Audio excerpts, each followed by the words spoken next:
Hey everybody, Matt Townsend here with your tip of the week, and we've been reviewing how you reignite the spark in your relationship, how you kind of take it to the next level. And the best way we found to do that, remember, is maybe not always to focus on how we're doing it today, but to go back to the past. Remember back in the past when you just couldn't take your eyes off your partner because you knew they were the one.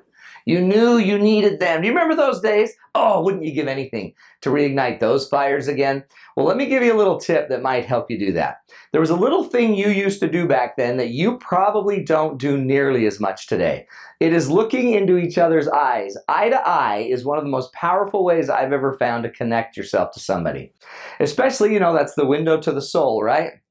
So, one of your homework assignments that I want you to try for the next week is I want you to start making more eye contact with your partner.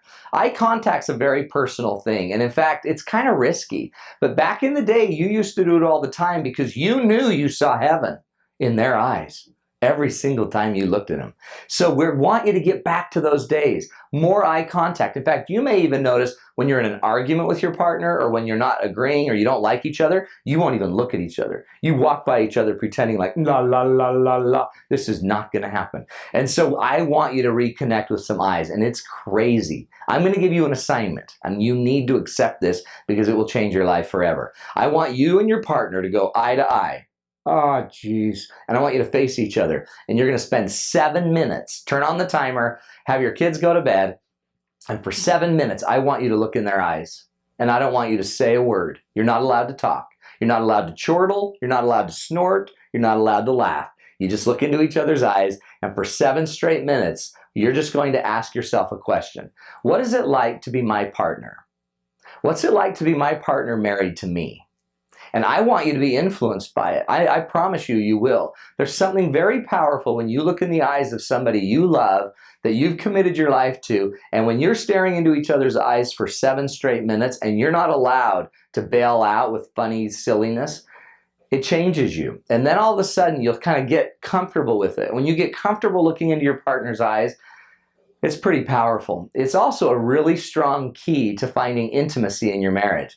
Instead of going out and bringing all of these other things into your life to make it more intimate, like lingerie and other things like that, instead, don't worry about any of that. Just look into the eyes of your partner.